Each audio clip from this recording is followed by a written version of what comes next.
Alright, so let's hopefully we can complete benzene and phenols in this session. Alright, so the first thing I'm going to do is draw the structure of benzene. I'm going to draw the three of them. Alright, so I'm going to start with this one, which we will not use, but I'm going to draw it so you understand it. So we know the formula for benzene is C6H6.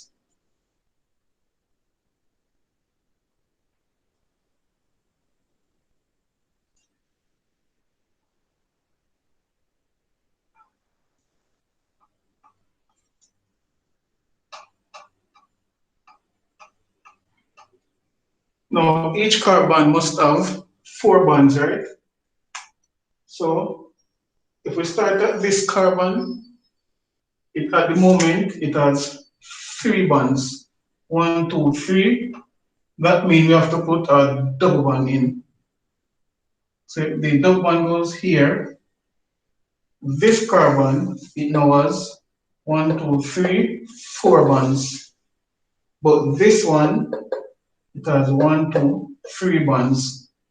This one, it also has 1, 2, 3 bonds. Therefore, these two carbons, we're going to put a double bond there. So if you look at this carbon, it has 3 bonds. This one has 3. And so we put a double bond here. So you notice the benzene ring, it has alternate double and single bonds going around. All right. Now you don't have to put it here. You do a next one.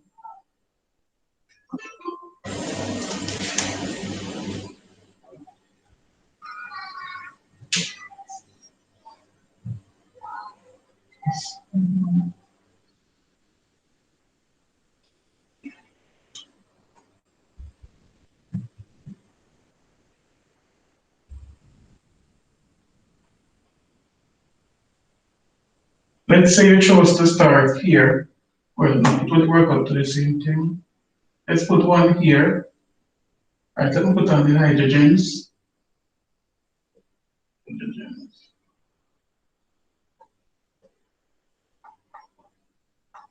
So if I start with the double bond here, the next one, it would be, let's see, right here. And then the next one would be there. Because we will always have alternate double and single bonds. So if you want to do this, it doesn't matter, right? Just ensure that we have alternate double and single bonds in the ring. Now I'm doing it like this because we will be using this skeletal structure, right? So you won't be seeing any carbons or any hydrogens in the structure. So just bear in mind that at every carbon we have hydrogens. So just remember that. And we must have alternate double and single bonds. All right. So I'm going to erase these two structures and I'm going to put the skeletal one. Also, remember now, these double bonds here, these 3 double bonds, even though we give them a fixed position, right? So remember, in this diagram, the double bond is here, here, and here. But in this diagram, the double bond are in the opposite places, right? So even though we give the electrons fixed position, remember, double bond means what? We have a single bond under, a sigma bond and a pi bond. And remember, the pi bonds are found from the overlap of p orbitals.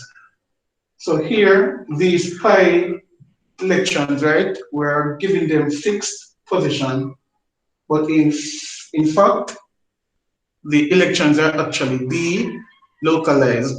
That is why you can see in this diagram, the double bond is in a different position from this one. So the benzene, so the pi electrons the pi electrons in benzene, they are not in any fixed position.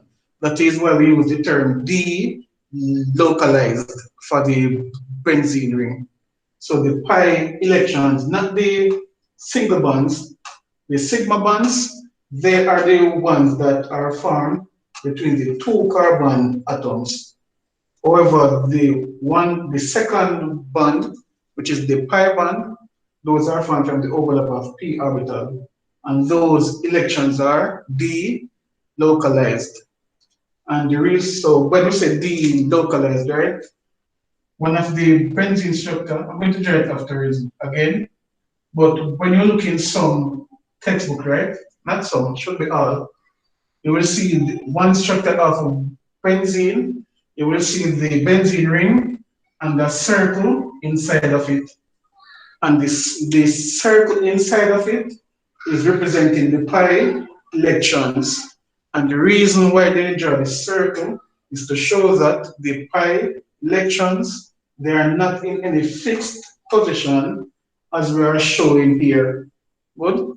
They are delocalized. So we just draw a circle. All right? But to illustrate reaction mechanisms, we use these chapters where we pinpoint where the double bonds are. But in reality, the double bonds, let's not say double bonds, the pi electrons are delocalized. So don't say the double bonds are delocalized. The pi electrons of the double bond are delocalized. All right? So that is where I'm drawing this structure. We won't be using this one. This is the one we will be using. Any question? If you have any question, feel free to stop and ask. Stop me and ask.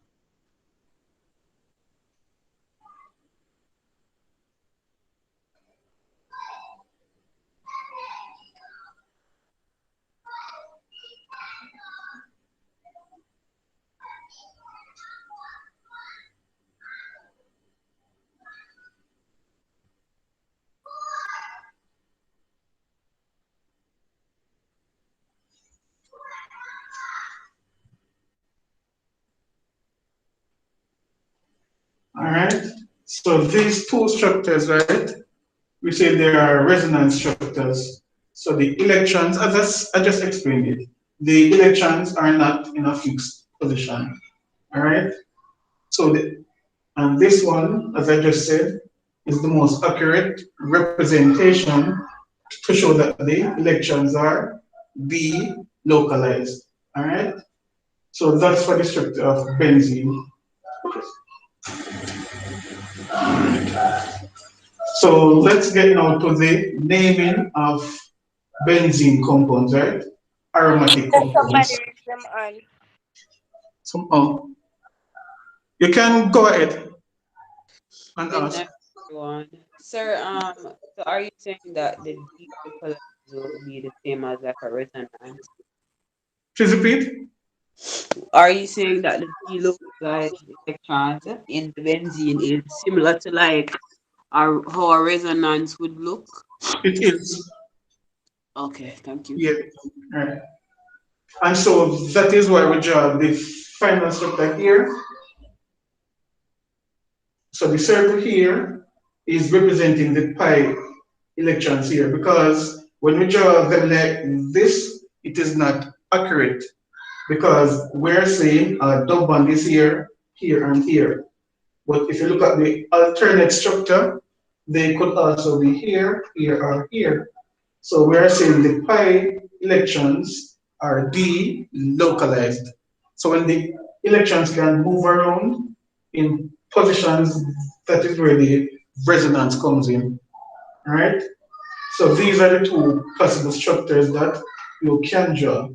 But because the electrons are delocalized, that means they don't have any fixed position. So with the alkene, let me draw an alkene. All right.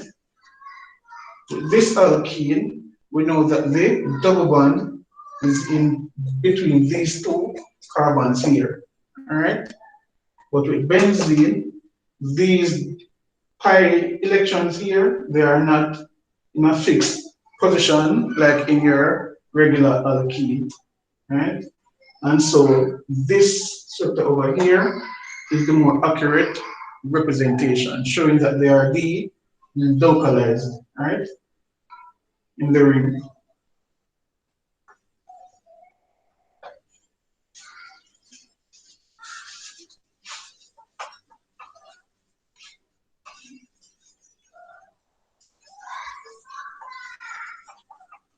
So unless we're doing a reaction mechanism, we, we will use the resonance hybrid. So we don't need to use the one where we draw out the bonds, all right? This one here is the one we use.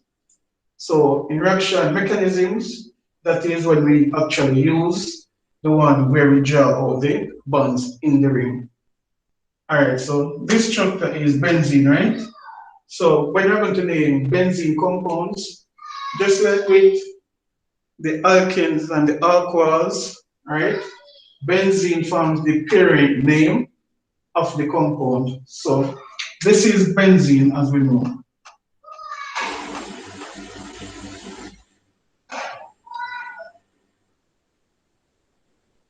If you put something on it, let's say chloro, right? What would be the name of this? Chlorobenzene. Right.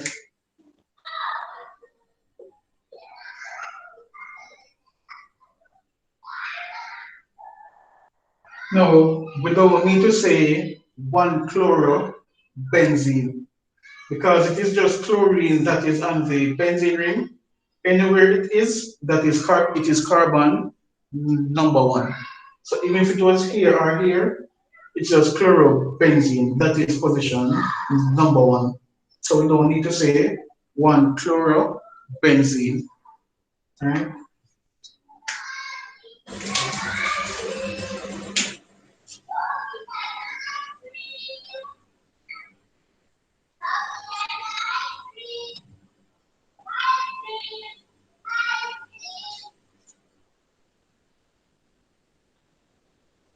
And what would be this one?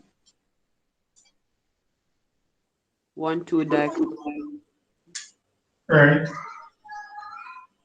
1,2-dichlorobenzene. Mhm.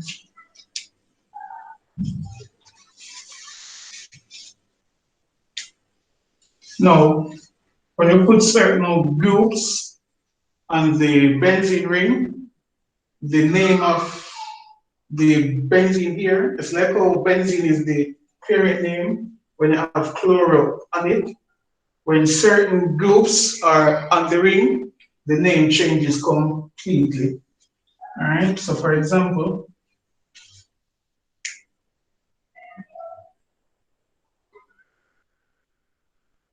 the NH2 group, I'm going to put some specific groups on it now.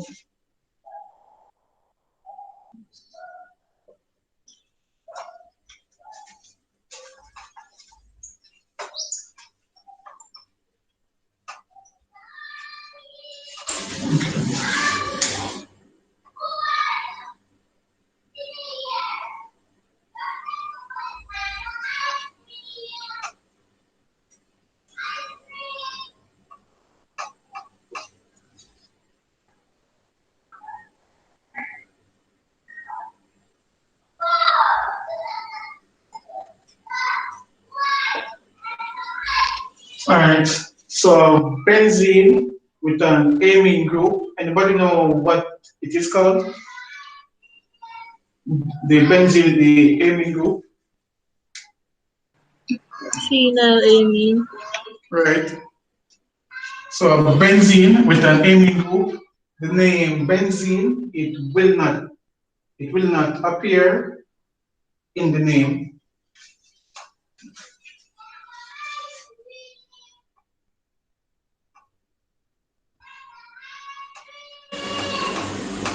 Now, hear that in the background? Now, hear that person there? Yes, sir. They don't belong to me here. Yeah, let me get back to the lessons. Okay. So it's phenyl amine. Anybody know the name of this one? What will be this? What will this one be called? Benzoic acid. Right.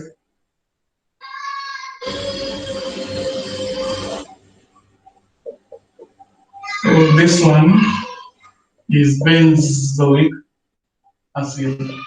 So in this one, the functional group, so we know COOH is a carboxylic acid. So with this one, the benzene and the carboxylic acid, like the two of them, the two names are combined. So we get benzoic acid. This one, what is this one called?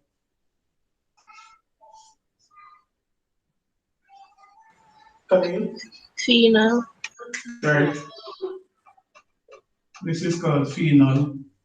And this one? Methyl benzene. Benzene. That is correct. Methyl benzene. No, there's a next methyl benzene and phenyl amine. They have a common name as well.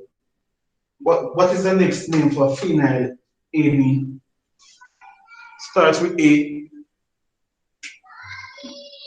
DJ, remember? No, sir. Sir, put it No. in the. No, not Ariel. Alright, it's aniline. So if you see the word aniline, so a next name for phenylamine is aniline. And the next name for methyl benzene is toluene.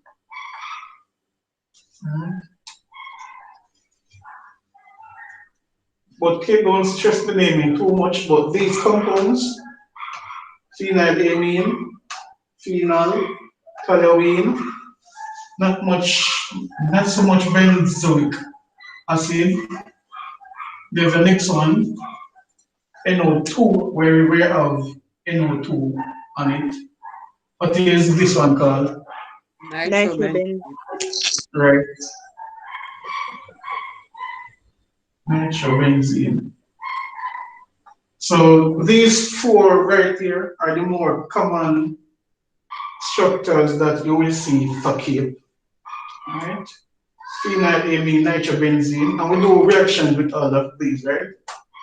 Well, these three. Alright? So phenylamine, phenol, nitrobenzene, methyl benzene. Don't forget their name. Alright? Now, in naming the compounds, right? The benzene ring, each position on the ring is given a particular name.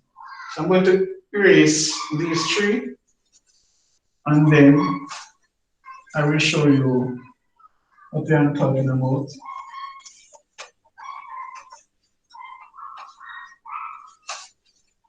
Let me just erase this.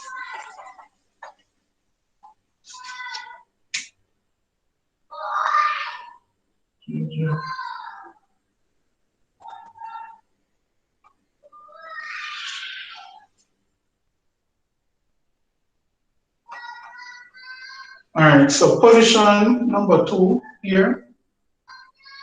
This is called ortho. Now, with the benzene ring, you can count clockwise and you can count anti-clockwise. So if you are going in this direction, that would be clockwise. and in this direction, it's anti-clockwise. So you can count in both directions, which means if you are going in this direction, this carbon is carbon number 2, 1, 2. If you are going in this direction, this is also position number 2.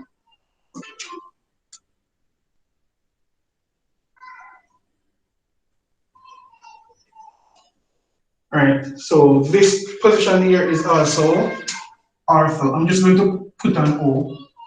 So this is also the ortho position. These two positions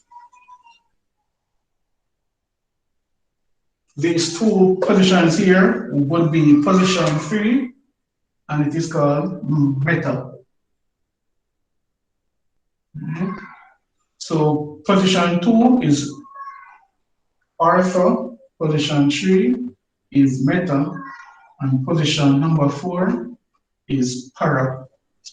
All right, P for para, M for metal, O for ortho. So that is how we name the positions and the ring. Now, when we get into the reactions of benzene, based on the group that is already on the ring, it will direct any other incoming group to either the ortho position or the meta positions. All right.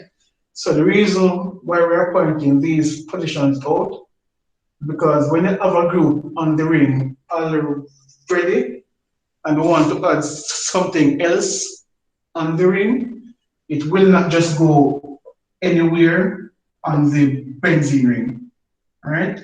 So for example, this methyl group here, we say it is an ortho para director, meaning if I am going to carry out a reaction with methyl benzene in which I am going to add something else to the ring, whatever I'm adding, it will not go in any of these positions, because this group, it is said to be an ortho para director, meaning it is going to direct incoming group to the ortho position and the para positions, right?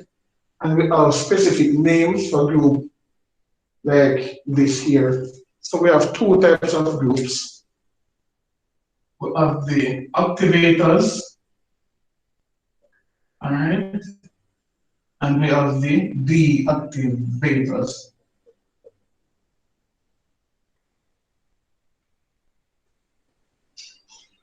Now, why do we call them activators and deactivators? The benzene ring, it can become more reactive or it can become less reactive. Groups that are called activators make the ring more reactive. So the activators make the ring more reactive. All right. And remember, the benzene ring, right? It has in pi electrons, and we know that the pi electrons act as nucleophiles. So if we are making the ring more reactive, it means that it will attack electrophiles more readily, which means that the electron density of the benzene ring would have to increase. Activators make the benzene ring more reactive. That means they would have to increase the electron density of the ring, which means that if you have an activating group on the ring, they are going to release electrons into the ring. All right. So a next feature of activating groups, they release electrons to the ring. All right. The deactivator on the other hand, they will do what to the ring? If the activator do these two things, what would the deactivating groups do? Makes it less reactive and Right. Make the ring less reactive, right? And the reason for that would be why. Why would, if the ring becomes less reactive, what would have happened?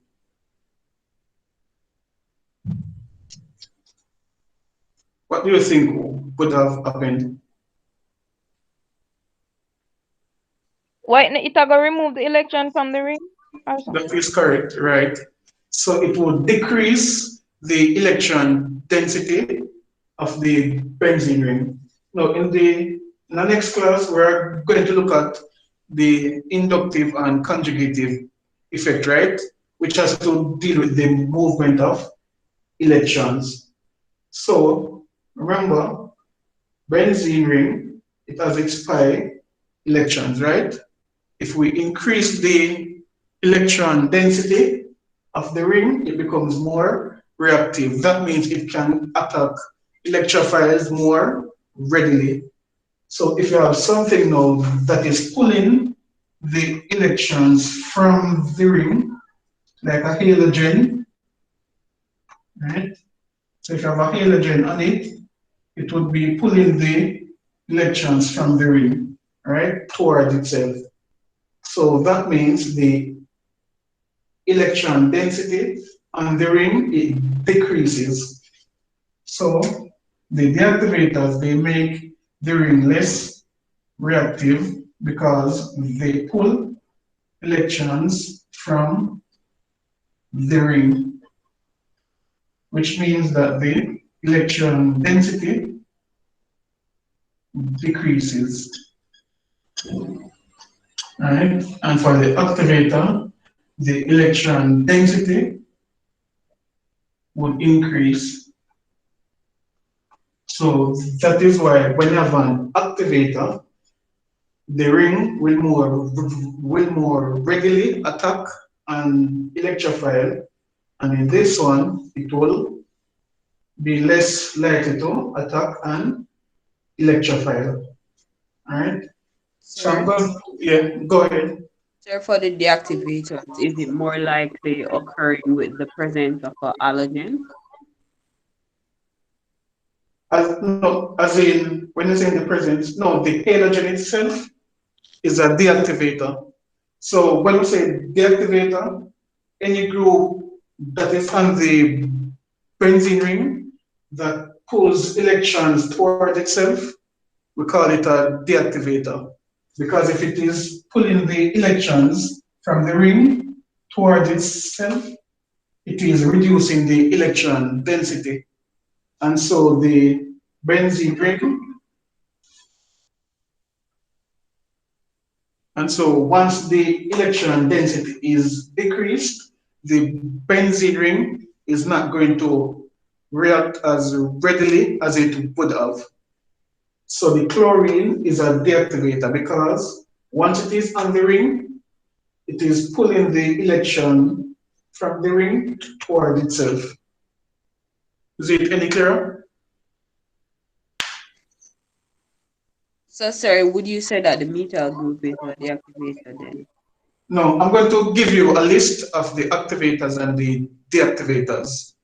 So the methyl group, all alkyl groups, they release electrons. So not just to the ring, any compound with alkyl groups, so we know that alkyl groups are electron releasing groups. So once they're in the benzene ring, they release electrons towards the ring. But the chlorine, it does the opposite. It does not release any electrons. Instead, it pulls electrons towards itself. So the arrow coming down here, I am showing that it is releasing the electrons to the ring. And I'm pointing the arrow upwards, saying that it is pulling the electrons from the ring. So on the activator, chlorine is an example. And the activator, the methyl group, is an example. Right? So I'm going to give you some more examples so that if you get them on the exam, you will know if it is an activator or a deactivator. Oh, yes, one more thing to point out. Your activators, they are alpha, para, directors. And your deactivating groups are meta directors. What that means, right? If you have the chlorine, you have chlorobenzene, right? And let's say I want to add, let's say I'm going to do the nitration of chlorobenzene. Deactivating groups, we say they are meta directors. That means it is going to come in the meta position. All right? If you are nitrating chlorobenzene, because chlorine is a deactivator, deactivating groups, they direct any incoming group to the meta position. So if we were to nitrate chlorobenzene, it will come to the meta position. But the methyl group here, it's an activator. And we know that activators are alpha para directors. So it will come here or here. Right, let me just erase this and we do some. All right. You're writing, anybody writing, or I can erase. Erase.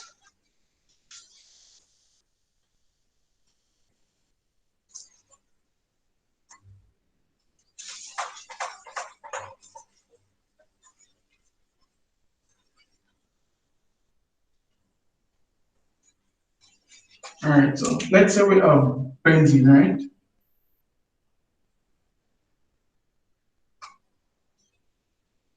And I am going to nitrate it. Anybody remember the reagents and conditions for nitration of benzene? Tronium ion and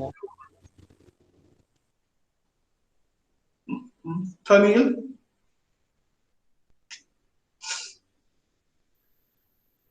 Sabrina?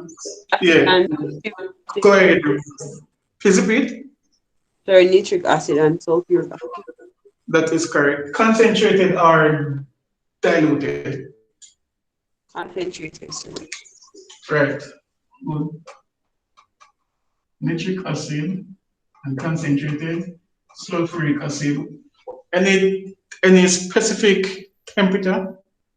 Yeah, not exceeding 50 degrees Celsius. All right. So 50 degrees Celsius. All right. So we will get nitrobenzene, right? And I can put the nitro group anywhere on the benzene ring. All right? Can put it anywhere on the ring. However, let's look at this now. If we have nitrobenzene and we nitrate it, so the same thing again, concentrated nitric acid, concentrated sulfuric acid, 50 degrees Celsius. Just like the chlorine atom, the NO2 group, it's a deactivating group. So what does that mean? Can I put the NO2 group, the second one, can it go anywhere on the ring? So remember, we already have this, right? And we are adding a second one. But I just told you that this group, it's a deactivating group. So where should I put the second NO2 group? Because as you can see here, I am nitrating nitrobenzene.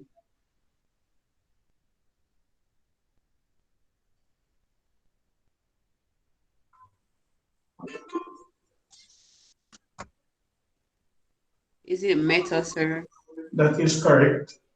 So since it's a deactivating group, we know that deactivating groups are meta directors. So the question is, which position on the ring is meta? The third. And which one is the third? Is where we start going from, here or here? Where should we start counting from? This point or this point? From the NO2. That is correct. So anywhere the group is, if you only have a single group on the ring, then that is carbon number 1. All right, so if this is carbon 1, that means 2, 3. All right. So this is where you would have to put it. Of course, if you put it here, remember, we can call clockwise or anti-clockwise. So if it was here, it would be 1, 2, 3, 4, 5. It would be 1, 2, 3. All right. So if this is position 1, position 3 is meta. So if you are nitrating nitrobenzene, oh my God, NO2 was up here. So I have to put it back up here. All right, so that means, let me just erase this. Wait, it was here. So it should have been here. NO2.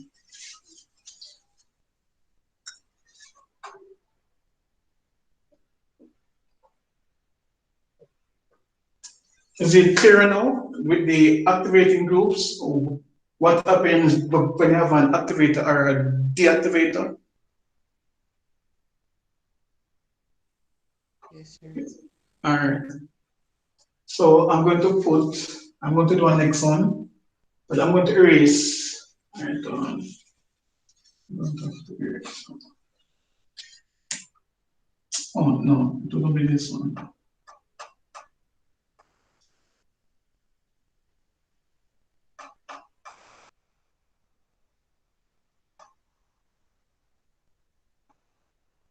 All right, so this is phenylamine.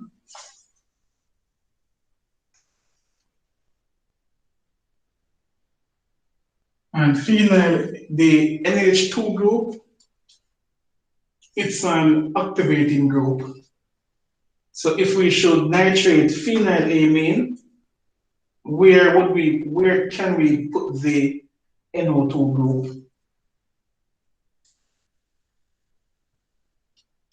There's second and fourth carbon going Right. clockwise. So it could go to the ortho or the para position. So we would get a mixture, right? So whenever we do nitration, we get a mixture of the products. So we would have the ortho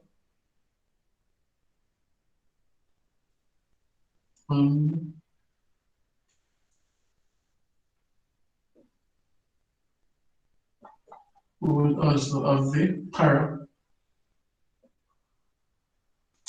No, actually, you see, when you do nitration, you will get all 3. So you get ortho, para, and meta. But when you have an activating group, you probably get like 5% going in the meta position, and probably like 40 in this one and 55 in this one. All right. But most of the nitration occurs in the ortho and the para position. And the same is correct for this one. When it's a deactivating group, most of the products formed is in the meta position. So that is why they would say this group, the deactivating groups are meta directors, because most of the product is in the meta position. And for the activating groups, most of the product is a combination of ortho and para. All right. So that is what we would do if you get a reaction, if you get a compound to nitrate, you just look at which group is on it. And if it's activating, we know it should be ortho para. And if it's a deactivating group, it will be meta. So let me just give you some examples of the ortho and para.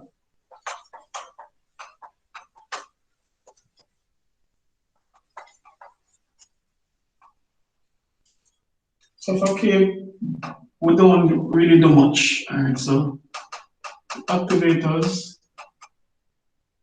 just remember any alkyl group. So the alkyl groups, as we know, these are any CH group, right? The OH group, and the next one, the NH2 group. Right? Those are the key ones. And then for the deactivators, it would be, I showed you what, the NO2 group. Right. Just remember the NO2 group and the halogens. All right. So remember those. Let me see. I think I have a question that deals with this. Let me see if I can find it.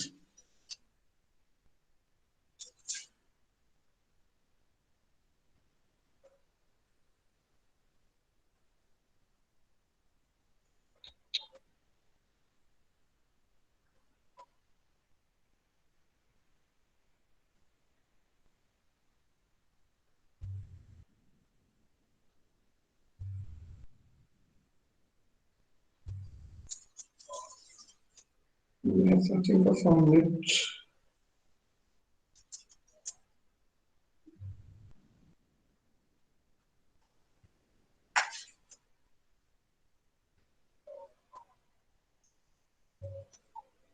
Sir, may I have really bad internet problem? It's a Where, record here. where are you going to put the recording, sir? YouTube. All right, sir. Yep.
All right, so dry the structures of the bonus substituted products. So put chlorine on each of these and tell me where you put the chlorine atom.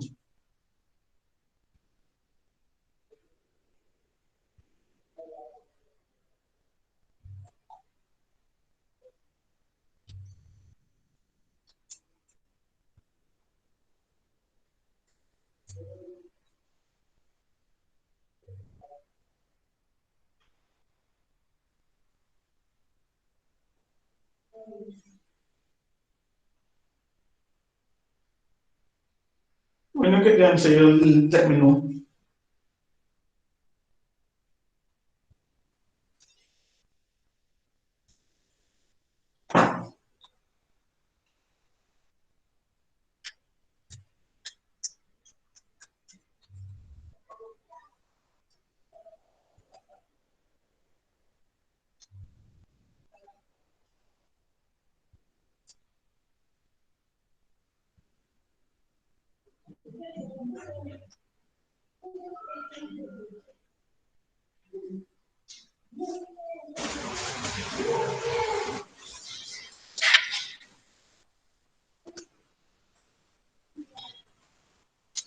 All right, Renisha, what did you put for this one?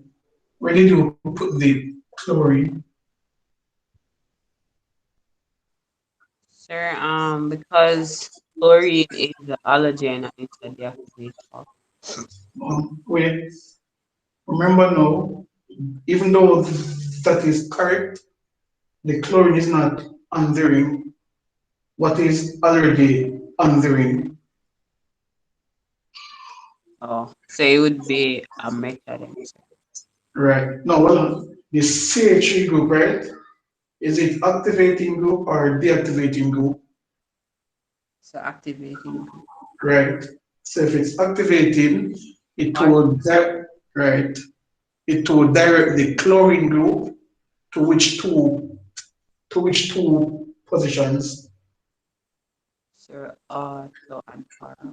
Right. So you can put it either at the alpha position or the para, whichever you prefer. Alright, so you can put it here or here.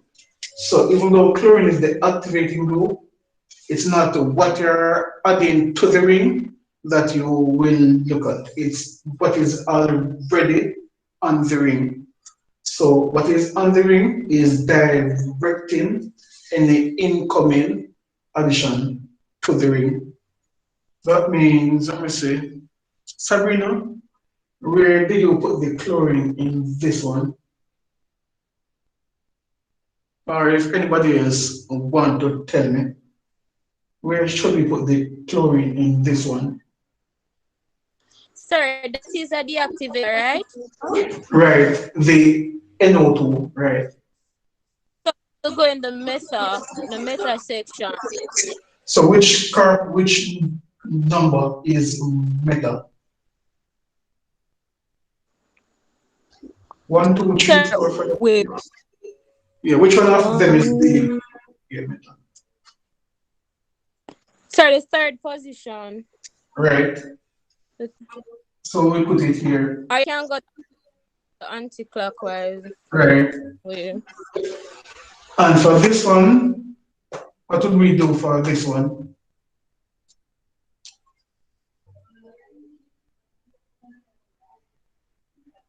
There is nothing on the ring, right? So what does that mean? The ring is currently empty. Sir, so that means that the chlorine are gonna be the which one? Is it an activator? That's what you said, or is it No deactivator? man, Which one as again? in no, chlorine is a deactivator, right? But remember, Mm-hmm. it's not on the ring as yet, you know. So at the moment, the ring is empty. So if nothing is attached to the ring, what does that mean? Whatever you're adding can go where? Sir, It Sir, can on go. carbon one. It can right. It can go anywhere. So you can put it here. You can put it anywhere you want because there's no group on the ring to do any directing. If you look at number 2, you have an ortho para director. Number 3, you have a meta director. But with this one, you don't have anything. So you can feel free to put it where you want. So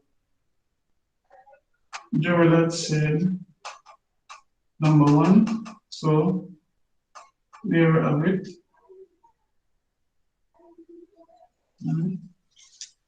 So, and that would be a reason, because the question that asks to give a reason for your answer. So, sir, Yeah. fact that like even though the benzene doesn't have any group on it, but chlorine is a deactivator, you want to consider like the placement of para and artho. No, is this, so with the alpha and para, right? Remember, alpha para comes into play only when you have a group on the ring, you know. So, Oh, right, so chlorine don't become a deactivator until it is on the ring. This is not an activator until you put it on the ring. Alright? So when you add the methyl group to the ring, it will release electrons to the ring. Right? So it will release electrons to the ring. Once you put the chlorine on the ring, it is going to pull electrons from it. And the same thing for this one. It will pull electrons from the ring. So that means this group, that is why now, this is a deactivator. So in general, there NO2 and Cl is a deactivator, right? But their effect is not shown until they are on the ring. So chlorine is a deactivator, but its effect is not shown until it is on the ring. So now, if you add chlorobenzene and you try to add anything else to this structure, then it is going to go here, because as you pointed out, chlorine is a meta director. So once you have chlorobenzene and you want to add something else, it is going to go to the meta position, because the chlorine is a meta director. Once you have a methyl group on the benzene ring, it is going to direct it to the ortho or the para position. So when the ring is empty, right? When there's no activating or deactivating group on it, then there's no push to put it in any particular carbon atom. But once you have a group, then that is where now you would have the auto para or meta coming into play. All right? Is that clear now? yes, sir. Yes, sir. And there's so one more question, and then we move to the reactions of benzene.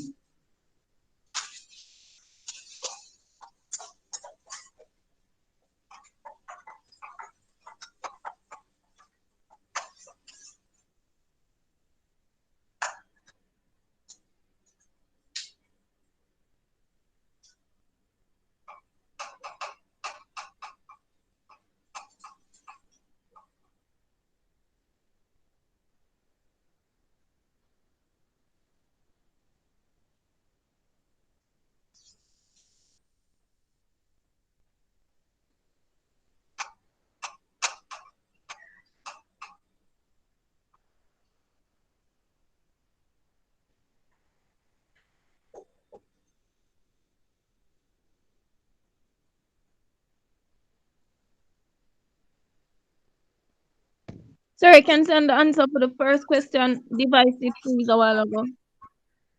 Um, the one with the all right, the one with just the benzene ring, you can put the chlorine anywhere you want, because there was no group on it already to direct it to auto para or meta. For the one with the methyl group is an alpha para director. So you can put it either in the auto or the para position. So you can put it here or here. And for the one with the NO2, Oh, the bottom. For the one with the NO2, you would put it at the metal position because the NO2 group is a metal director. All right. Okay. Yeah.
All right. So the question here is list the compounds benzene, methyl benzene, and nitrobenzene in order of increasing ease of reactivity with chlorine. And I want you to start with the least reactive first. So benzene, methyl benzene, and nitrobenzene. Which one would react with chlorine the fastest? Which one would react with it the slowest? And provide an explanation for your answer. And I did it earlier, so I'm going to give you 2 minutes. Yeah. And then answer it.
All right. When anybody have the answer?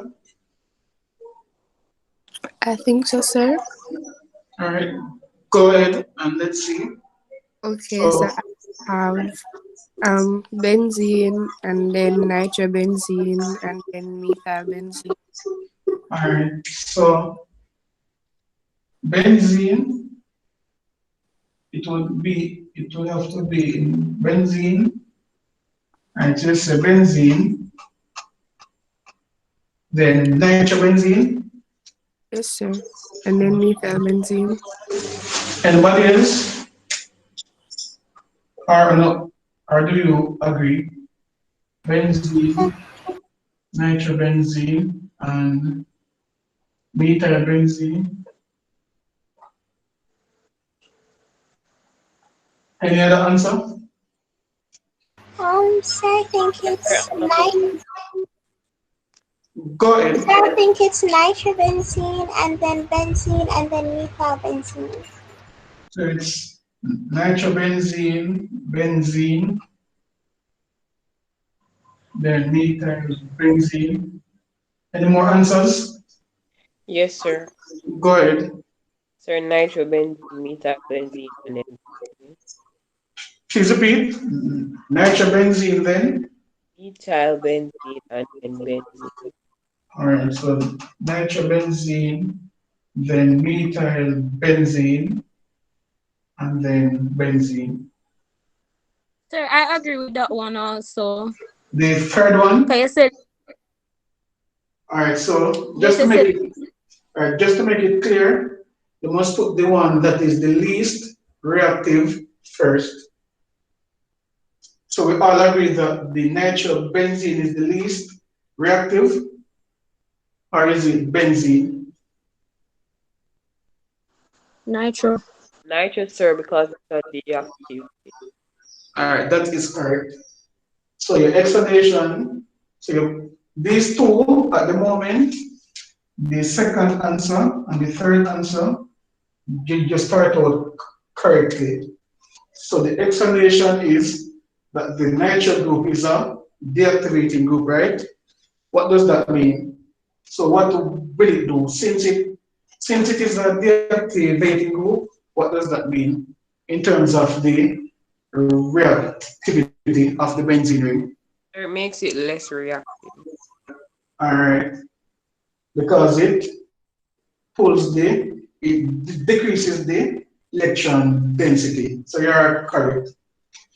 So let's get to this part now. Benzene and methyl benzene. All right, Renisha, why you say methyl benzene?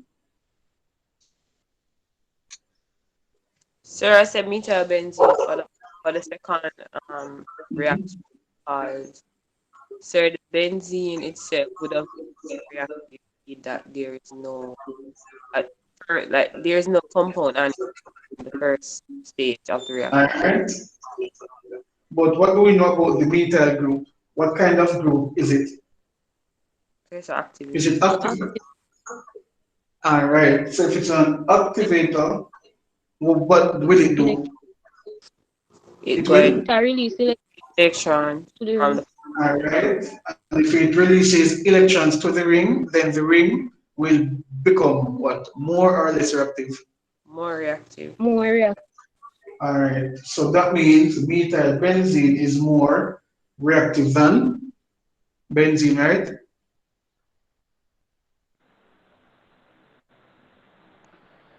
Just it? Sabrina and Renisha? Sir, I'm not sure, sir. Sir, All don't right. erase. So, no, man, I'm saying, so we all agree that nitrobenzene is the least reactive because I said that it decreases the electron density of the ring. Now you came to methyl group, right? The methyl benzene. You said that the methyl group is an activator. That means it is going to make benzene more reactive. You just said it is going to make the benzene ring more reactive. That means benzene cannot be more reactive than methyl benzene because I just said that the methyl group is releasing electrons to the ring. So it makes the ring more reactive. Yes, Understand? sir. But Yes. the mere fact that benzene is like Is it the mere big? fact that the mere fact that you said that like when we're reacting it, for example, benzene itself with chlorine, the Mhm. chlorine would anyway. That is correct. Sir, No, so how wait, you probably interpret the question. So let's read the question again. So it says list the compounds, right? And we have the name of the three compounds.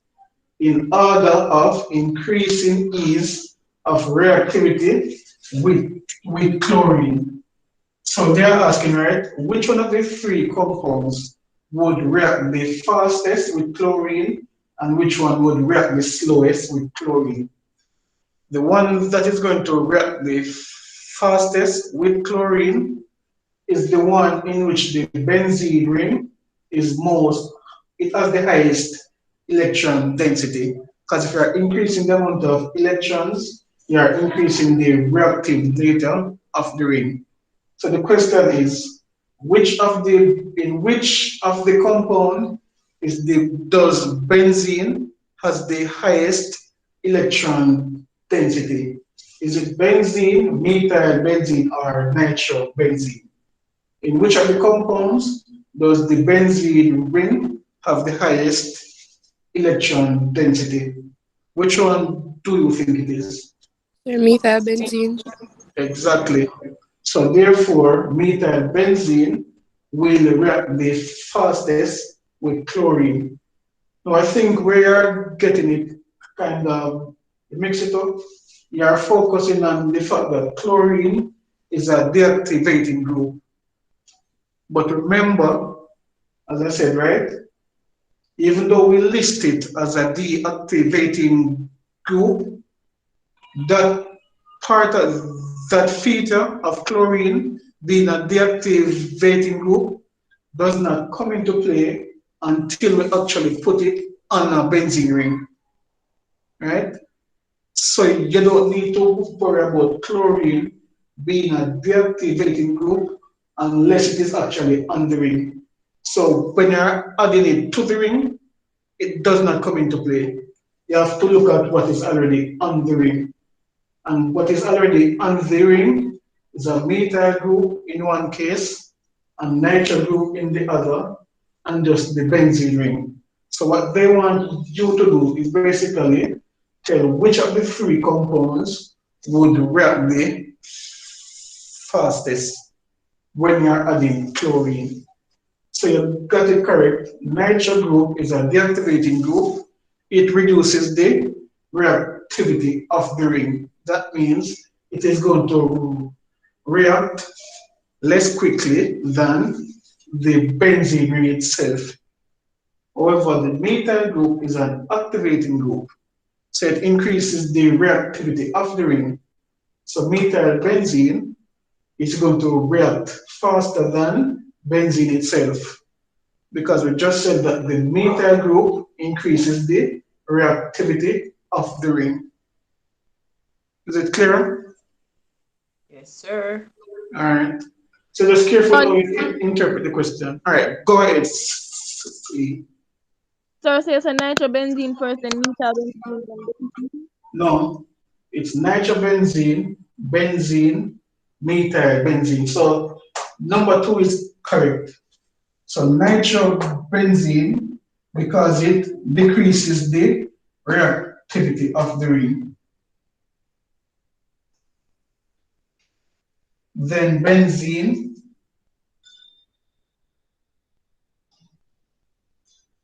then methyl benzene.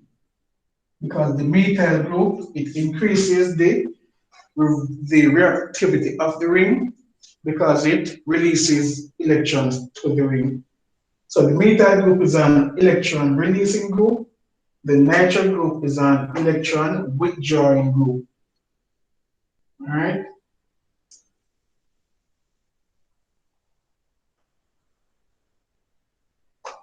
And so that would be that. Let's see. What am I going to do next? All right, so we're ready for the reactions of benzene.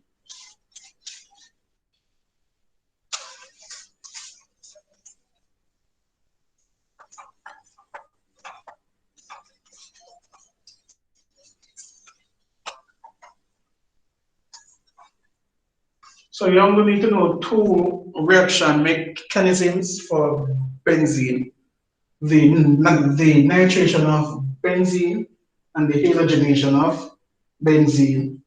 And as we saw earlier, for the nitration of benzene, we react benzene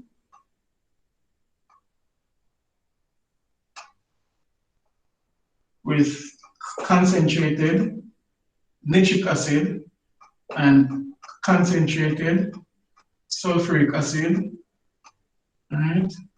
Temperature 50 degrees Celsius, right?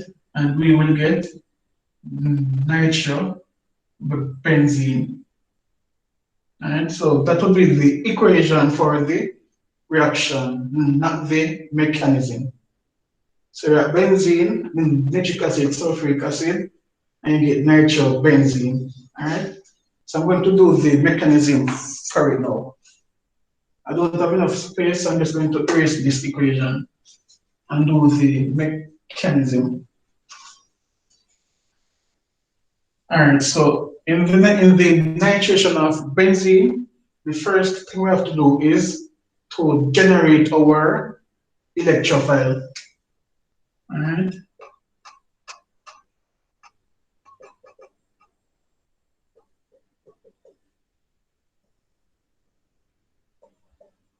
So to generate our electrophile, we react nitric acid with sulfuric acid, and we will end up with our electrophile, which is the nitronium ion.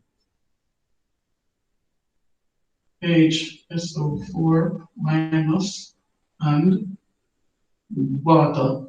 So the purpose of this step is to generate our electrophile, and it is the nitronium ion. All right, that's our electrophile. So now, once we have our electrophile, the first step in the mechanism, all right, so step one, let's draw our benzene ring.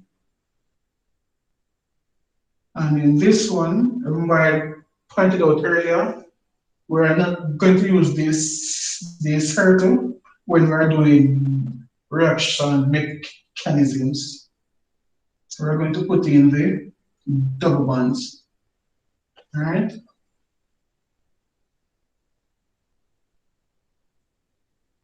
And so the pi electrons, I also told you that the pi electrons is a nucleophile.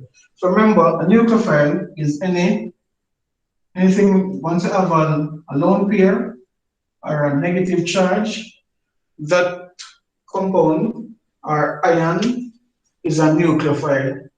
And the double bond here, so a double bond, if you can recall from hybridization in unit 1, when two p orbitals, so I'm just going to draw the p orbitals, right? So let's say this right here, that in the middle, it is representing two carbon atoms, right? So this right here, C to C, right? This bond right here, it's a carbon to carbon bond. So this single bond is a sigma bond, right? Now the p orbitals, right, let me just, so each p orbital of the carbon atom will have in one electron, all right?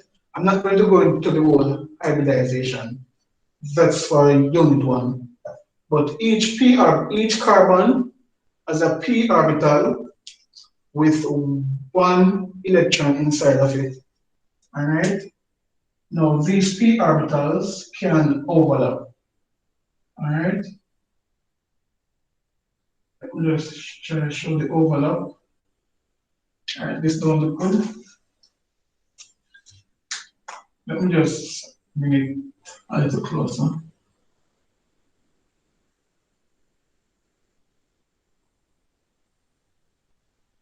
All right. And so the two electrons would be inside there. Just a second. So you could show the overlap like this, or in some books, you will see it like this. Alright? So what I'm showing you here, why we say the double bond is a nucleophile, I'm showing you that the double bond, remember, the double bond, right? It consists of what? A sigma bond and a pi bond. This is your sigma bond. The pi bond is formed by the sideways overlap of the p orbital, right?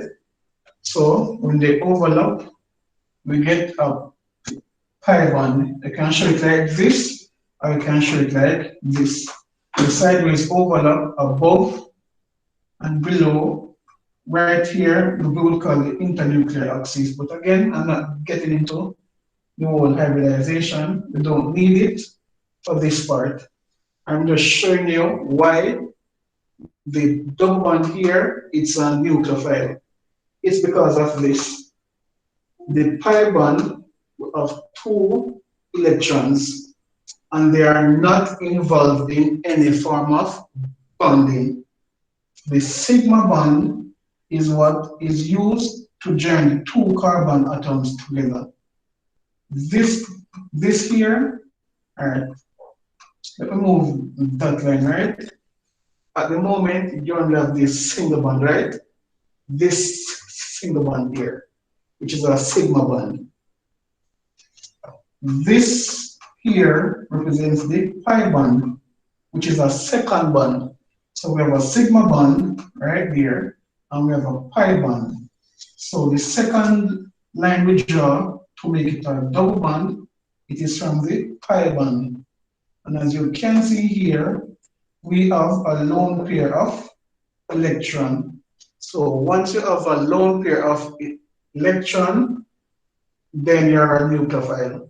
And it's clear that every pi bond, it has a lone pair, right? Because it is not used to join 2 atoms together, all right? So when I'm doing this to show the nucleophilic attack on the nitronium ion, I am letting you know that it is these 2 electrons in the pi bond that is attacking the the electrophile. Is it clear? Do you have any question? All right. So the first step in the mechanism is the nucleophilic attack on the nitronium ion by the pi electrons of the benzene ring. All right. This part is just explanation purposes. This up here is what is important.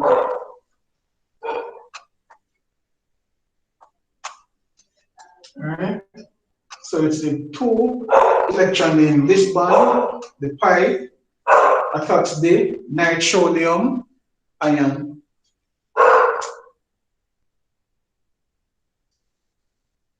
A nucleophilic attack is a dative covalent bond. Anybody remember what is a dative covalent bond? Dative covalent. Anybody remember? What does that mean? Dative covalent bond. All right, so we know that covalent bond, right, is when 2 non-metal atoms share electrons. But for dative covalent bond, 1 atom is donating both of the electrons. And we know that when we have a nucleophilic attack, as you can see, we use the curved arrow, right? Because curved arrow, we are donating a pair of electrons. So when we say we are doing a nucleophilic attack, we are essentially forming a dative covalent bond. So 2 electrons are being transferred to the nitronium ion. So we are forming a bond with the nitronium ion. That means on this side, Sir, is it the nitronium ion attacking the benzene or the benzene attacking the nitronium ion? You can say it both ways. Some people choose to say the nitronium ion attack the ring, And and that would be others, nucleophilic attack? if you use the, if you are looking at it from the point of view of the electrophile, then it would be electrophilic attack. Okay. If you are referring to the benzene ring, the benzene ring is a nucleophile. So it would be a nucleophile, it would be a nucleophilic attack. Okay, sir. All right. Yeah, so some persons choose to say, or some, if you look at some books, it will say the nitronium ion attack the ring. All right. Or you say the pi electron do a nucleophilic attack on the electrophile. All right. So once this happens, this bond will now break, right? Because the two electrons were used to form a bond with the nitronium ion. So the two electrons that were in the pi bond, this is where they end up. So remember, every bond has two electrons. So these two electrons were transferred to form a bond between this carbon atom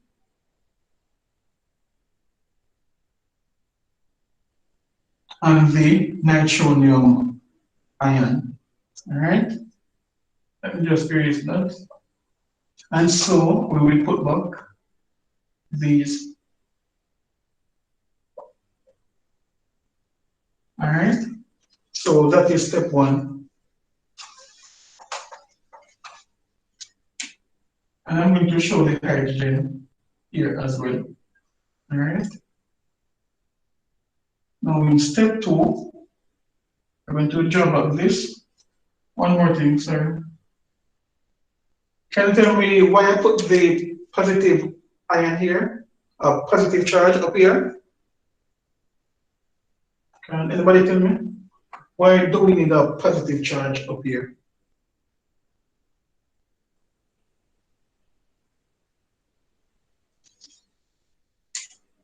All right, so right here, if you remember, when I started out, this is benzene, right? Every carbon has a hydrogen. I'm just going to focus on these three. And we add a double bond here. So this carbon, it had 1, 2, 3, 4 bonds. This bond over, it was moved to form a bond with NO2. So now this carbon atom has 1, 2, 3 bonds. And we know that a carbon atom with 3 bonds, that's a carbocation. And that is why you must put the positive charge there.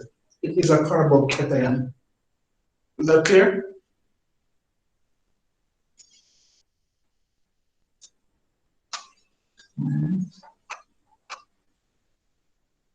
So in step two,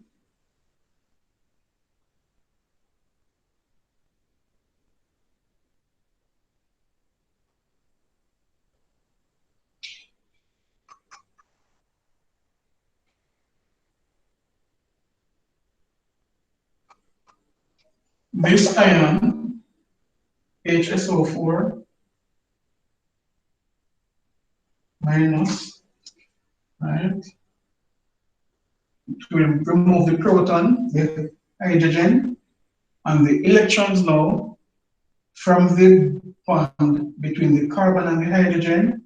We're going to put them back into the ring, right? So this ion comes back in step two and remove a hydrogen from the ring. Not any hydrogen, the hydrogen that is attached to the carbon with the NO2 group. And you are taking the electrons and putting them back into the ring. Not just anywhere in the ring where you have the single bond here. So wherever you broke the double bond, that is where you are sending the electrons too. All right.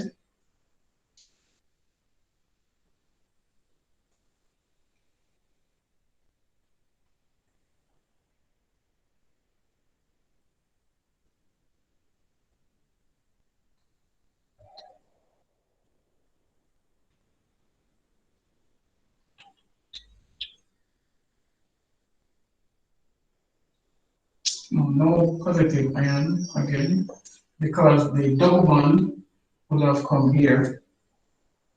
And also we would get back H2SO4. So if you remember the definition of a catalyst, or one feature of it is that we must always generate our catalyst at the end of the reaction. And the sulfuric acid is our catalyst, and at the end we get it back. All right, so the nitration of benzene, the mechanism is just 2 steps. All right, the movement of the electrons. I can choose any of the double ones I want. All right, any one, it doesn't matter. You attack the nitronium ion, you get this being formed, and then in step 2, you're bringing back this ion to remove the hydrogen. Ensure you put back the electrons. So just ensure that these are there, because you get marks for these. You have to ensure that you put the arrows in place. And remember, you start from the source of the electrons to where the electrons are going. So the electrons are going from here to the hydrogen. The electrons are coming from the bond into the ring. All right? So that's nitration of benzene. Sir, the electrons that you put in, those are what form but the double bond for the Right. That is correct. Yes.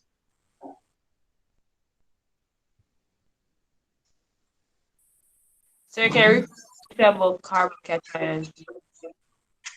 All right, so carbon, right? The carbon atom, it always forms 4 bonds. All right? And so it would have a total of 2, 4, 6, 8 electrons. When it loses a pair of electrons, it gets a positive charge. And a carbon with a positive charge, we call it a carbocation.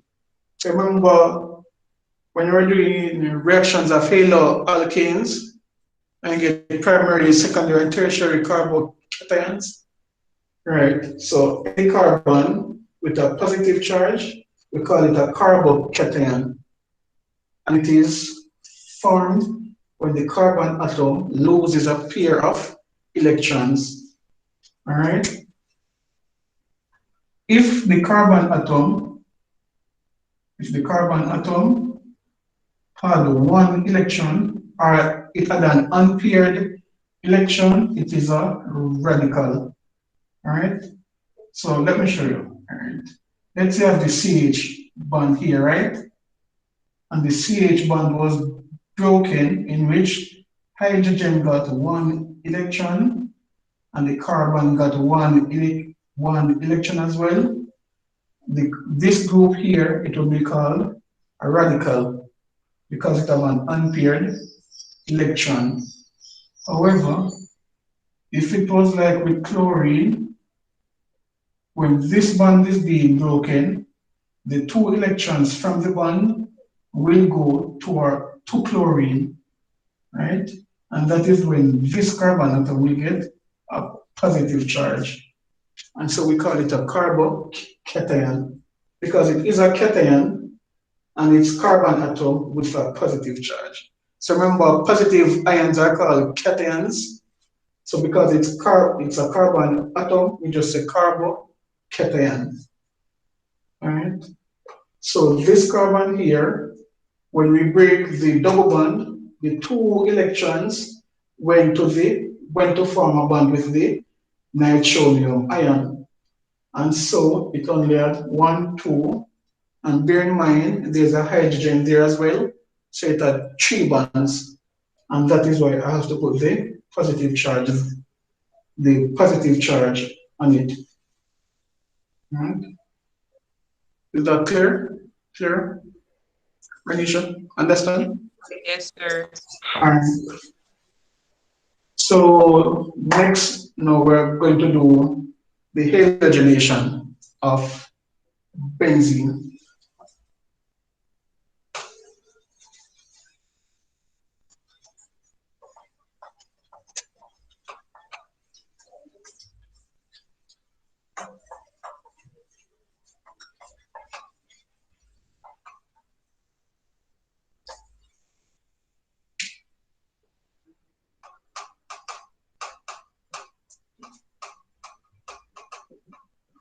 I'm going to do the equation first and then the mechanism.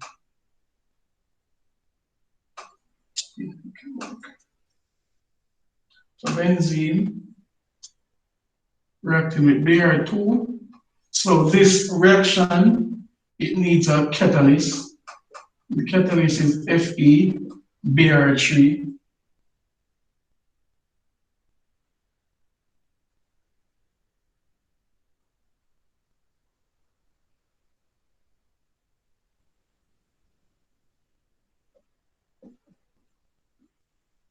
Right, so those are what you will get. You will get bromo, benzene, and HBr. So this is the equation, not the mechanism. All right, so we're going to do the mechanism now. Sir, so we can regenerate the ion group. Please repeat this. Yeah. Come on, it will be regenerated, but I didn't put it because it was the equation, so I didn't involve it. But in the mechanism, I am going to show you how we regenerate it.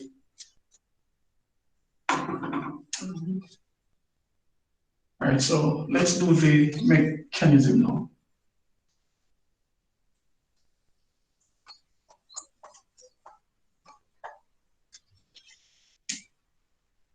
All right, so just like with the nitration of benzene, we're not going to start off with just the Br2. All right, so we're going to react the Br2 with FeBr3. All right, and what will happen, you will get a complex looking like this. All right.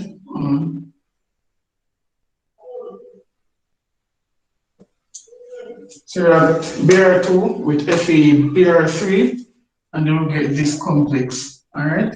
So this is what we're going to react our benzene with. So just like nitration, it's 2 steps. So we have our benzene ring.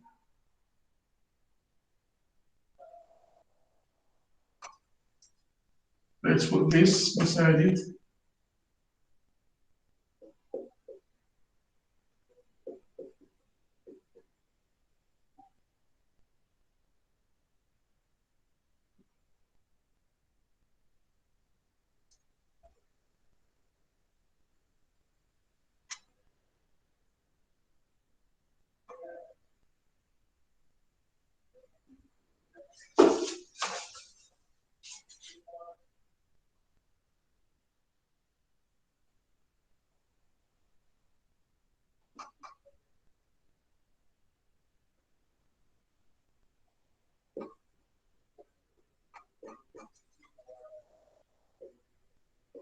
Just going to put FeBr4. Oh, sorry, this bond was broken. All right. So again, the pi electrons attacks one of the bromine atom, and the bond between the 2 of them will be broken. Now this arrow, you have to show it, because look, if this pair of electrons, right, is using to form a bond with this bromine atom, it means that it is taking away this bromine atom. So you must show what happened to the electron in this bond. So whenever you do a nucleophilic attack, you must show also what happened to the electrons in the bond as well. So you attack this atom, what happened to these electrons, all right? So don't just show the attack, also ensure you break the next bond, all right?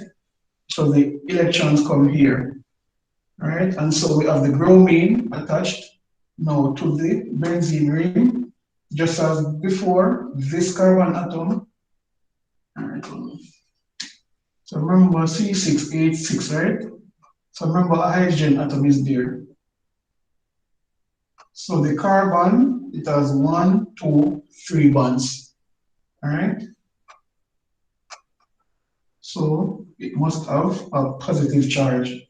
If you look at this carbon atom and this one, it has 1, 2, 3, 4 bonds. This one here, it has 1, 2, 3, 4 bonds.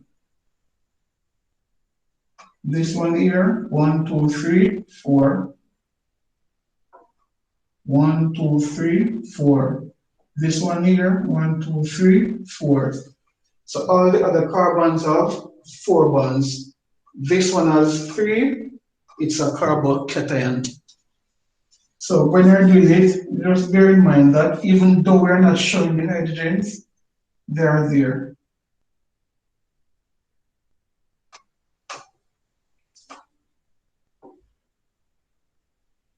All right. So this is step 1. In step 2 now, we're going to react this same complex with the H, with this ring. All right, so I'm going to have to erase step 1 in order to do step 2. I can erase it now? Just checking. All right. Yes, sir. All right.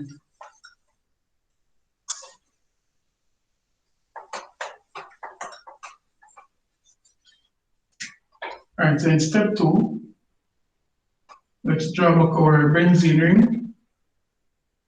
Positive charge there, double bond, Br, and the H was here. Remember the Fe, Br4, right? So what will happen now is that this bromine, not the bromine, the electrons from here, like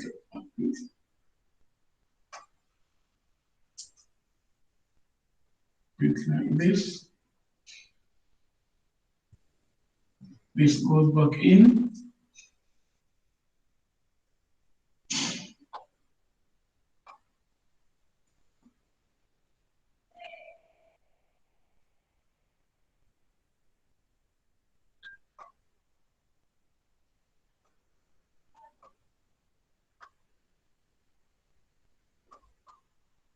And that is how we get the H, Br, and we get back the Fe, Br3.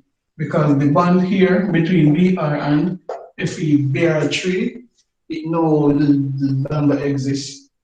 It is used to remove the hydrogen, so we get HBr. The electrons from the bond goes back into the ring, all right? And so we get that.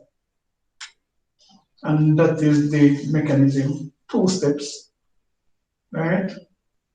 So just practice your mechanism. It's just for the entire aromatic section, it's just 2 mechanisms, nitration and halogenation. Everything else, it will come in the form of an equation or a reaction scheme. So next week we will do the past papers with the reaction schemes and mechanism and all that. All right, so the only 2 mechanisms is halogenation and nitration. All right, let's just finish off with the reactions of phenols. And that is just equations, all right? So I can erase the board. Just take that as a yes. So you're gonna do the reaction for chlorination of benzene, sir? Hmm? I see, Chlorination. I see everything as this. Remember, a halogen, you know? So whether it's bromine or chlorine, it's the same thing. Okay. Yes, so both bromine and chlorine are halogens. Hence we say halogenation. By the way, if it's chlorine that you used, what would have been the catalyst if you are doing the chlorination? Ion. FeCl. FeCl3 or what else? Chlorine. AlCl3. All right. Yes, so if you are doing any halogen again, it's the same mechanism. All right. So the reason why I asked is because, sir, when you do like the electrophilic attack where the benzene ring with chlorine, like it forms this. The chlorine will attach to like the first hydrogen at the top. That's the carbocation one, and it forms like this V-looking thing with like chlorine on it. No, maybe no for probably go to detail. Which one? You just need, no man, you would just attach it just like we did here.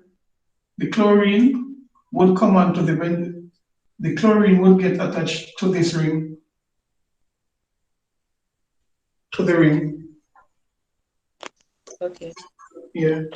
But the mechanism for CAPE, you can check back the syllabus. It's can check now as well, but it acts bromine, but I can check back still.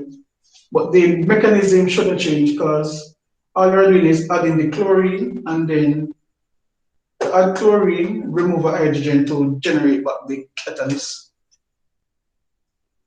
But you can send a picture of what you're talking after. All right? Yeah, man. All right, so yeah. The other reaction of benzene, it's not really benzene, it's nitrobenzene.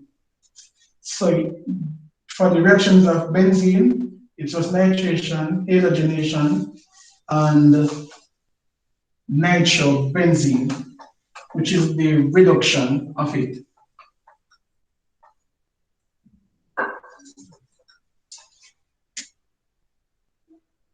So this is a reaction of nitrobenzene.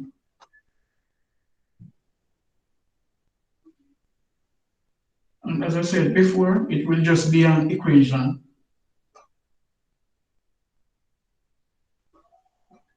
So if you react, not benzene, if you react nitrobenzene with tin and concentrated hydrochloric acid, you will get an amine. You will get phenylamine. So tin and concentrated HCl, and the reaction is reduction. All right. So you just need to know this reaction. It can go from nitrobenzene to phenylamine by using tin and HCl. Right? You will not get this as an isolated question. It will come in the form of a reaction scheme where you go from nitrobenzene to phenylamine to something else. All right? So just remember from nitrobenzene to phenylamine, you use tin and HCl, and the reaction it's reduction. All right? So that is it for benzene. We're going to do reactions of phenols now.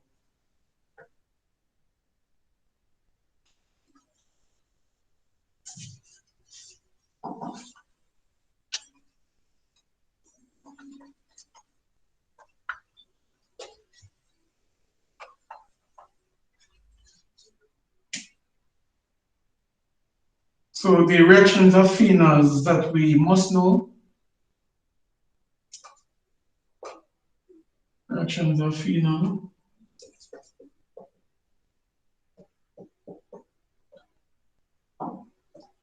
One. If you react phenol with sodium metal, you will get the phenoxide ion. Alright.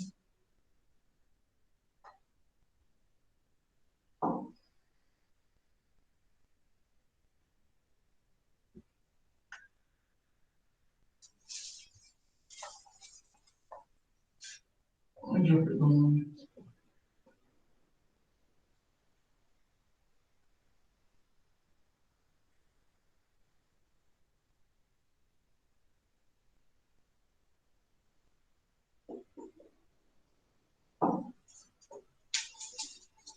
Alright, so if you react phenol with the sodium metal, the sodium metal, it will displace the hydrogen, and so you get the hydrogen gas. Just a second. Whenever the phenol, it loses the hydrogen to form the negative ion, that ion is called the phenoxide ion. All right. So if we have sodium on it, it is sodium phenoxide. All right. So that is one reaction of phenols that you must know. And next one is the reaction of phenol with bromine.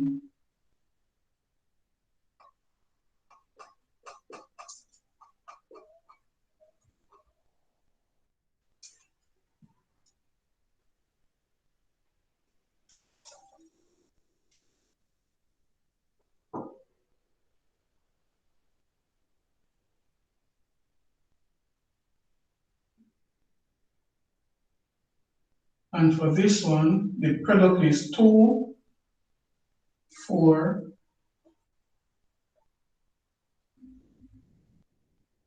2, 4, 6. All right, so the product, the name of it, 2, 4, 6 tribromo phenol. All right, for observation, you will get, you can put it here. For observation, you will get a white precipitate, and what they describe as an antiseptic smell. All right. So when you react phenol with bromine, you get 2, 4, 6 tribromophenol, and in terms of observation, you get a white precipitate and an antiseptic smell. All right. So you can take that off. Let's see which one I've got here.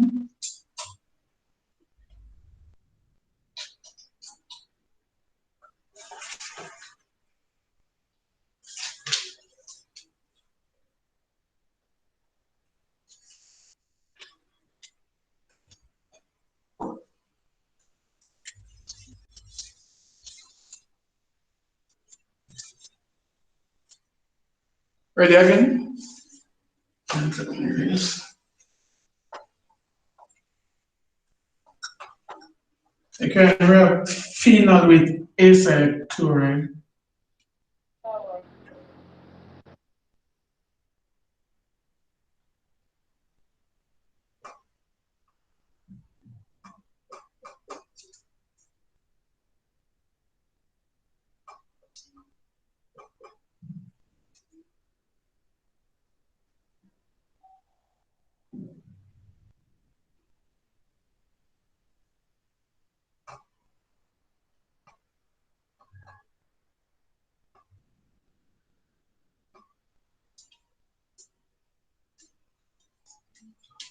All right, so with this one, what is going to happen, right? It's just like with esterification.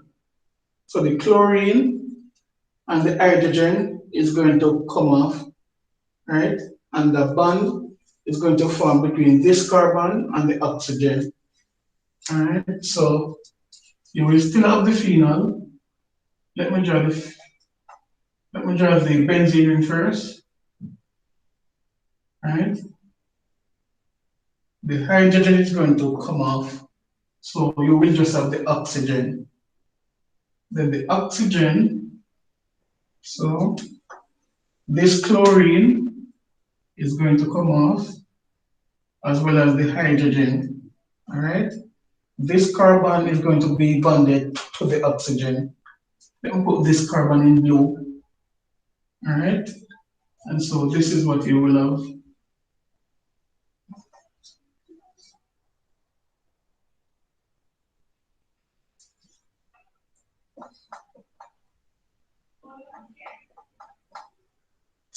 All right, so the Cl comes off from the acyl chloride, the hydrogen comes off from the phenol. The carbon with the double bond O, this is the one that is attached to the oxygen. So if you notice, I flipped it around here. All right, so that's the product. So that's an ester. All right, remember the functional group, C, double bond O, single bond O. All right, so if you react the phenol with an acyl chloride, this is what you will get.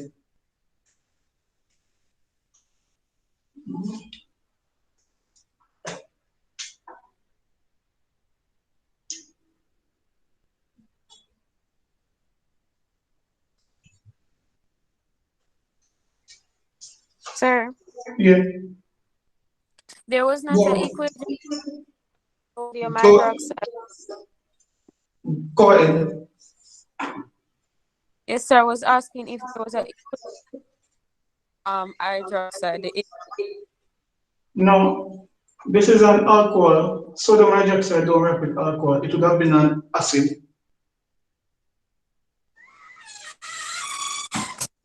Here, Sabrina? Repeat. No, it's the sodium hydroxide wouldn't react with an OH group. It would be an acid. It's the sodium metal that react with it.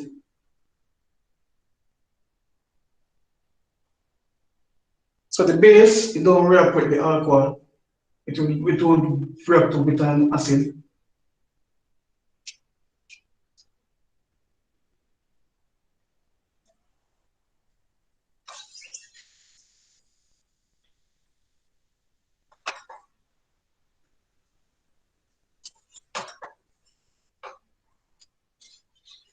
All right, this is not a reaction of phenol, but they need to do it for the next reaction of phenol. So when you have an amine, right? So phenyl amine, if you react it with nitrous acid, not nitric acid now, nitrous acid. Nitrous acid. All right, so it's HNO2, HNO3, that's nitric acid.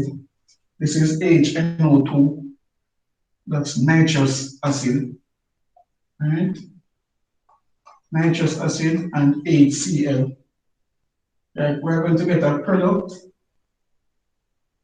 that we refer to as a diazonium salt. Here's this.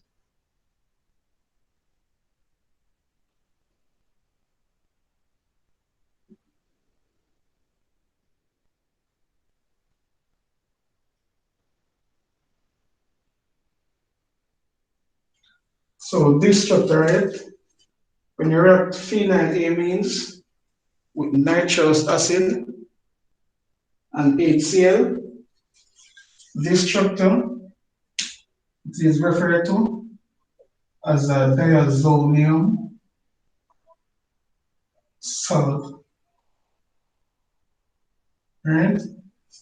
So you move from the amine to nitrogen a triple bond formed between the two nitrogen atoms and the chlorine is added.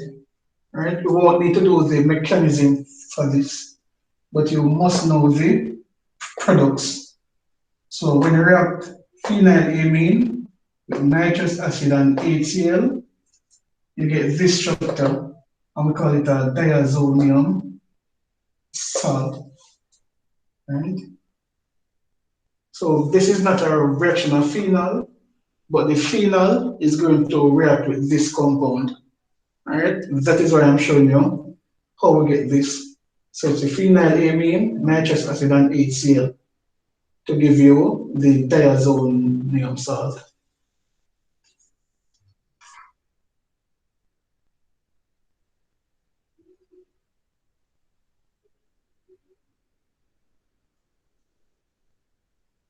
And that, so we're up for the final reaction now. And for this one, a name for the reaction. This is, let me put it here. Let me put it down here. It is diazotization. All right, that's the name of the reaction. So the process of forming a diazonium salt.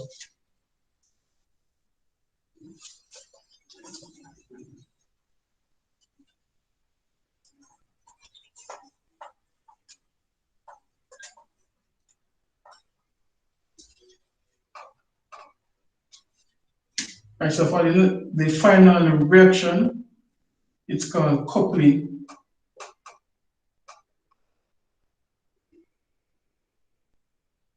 So that's the next reaction of phenol.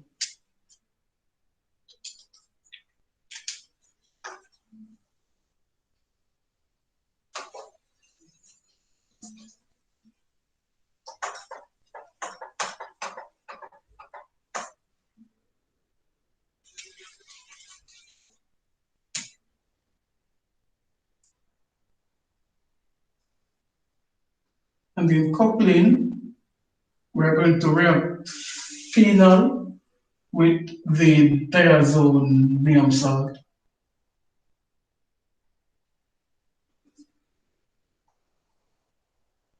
So I'm drawing the benzene ring sideways.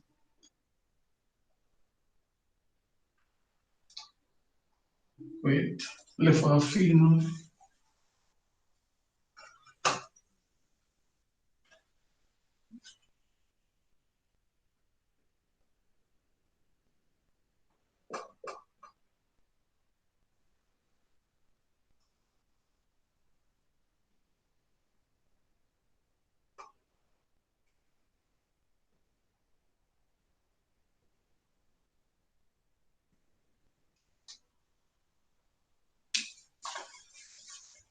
So for these, you just need to remember the products and the reagents.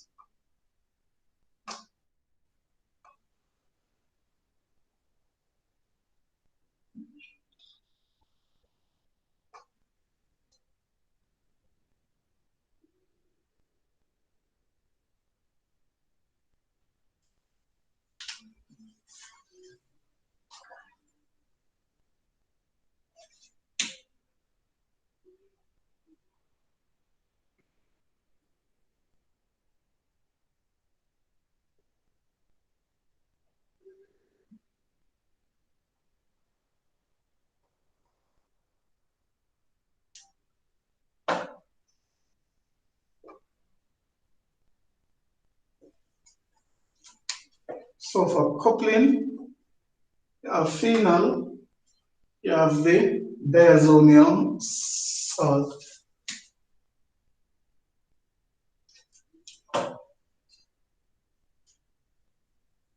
The phenol, so this right here, coupling, we are joining up the phenol with the diazonium salt. And this is going to be the finished product, which we call an azodide. All right? So when it comes to exam papers, right, you need to know all of the reactions, meaning not mechanism, no. So like if you see phenol, right? Let's say phenol plus compound X to give you this structure. You must be able to know that compound X is a diazonium salt. So your purpose now is to go through these reactions, study the reagents and the structures. So for coupling, you know that it's between phenol and the diazonium salt, and we get a compound or a complex that we call an azodide. All right? And these are brightly colored compounds. So the azodide, these are brightly colored compounds. All right? As a use, they are used in the textile industry. All right? So let me just check if I missed out any reaction. I think I covered everything.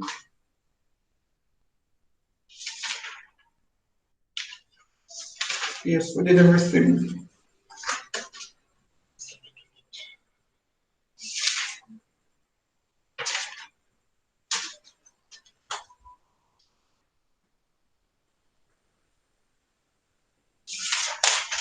All right, so that is where we're going to end for today. So next week, it's just past paper on aromatic chemistry, everything to do with benzene and reactions of phenols. All right, so do you have any question before we close? All right, so just practice up for next week. Go over the two mechanisms, study the reactions and the reagents, the activating groups, deactivating groups, all of that. All right, so I'm going to end here for tonight. Have a good night. Thank you, and same to you. Yeah, man. All Thank right. you, Cynthia. Thank you. All right.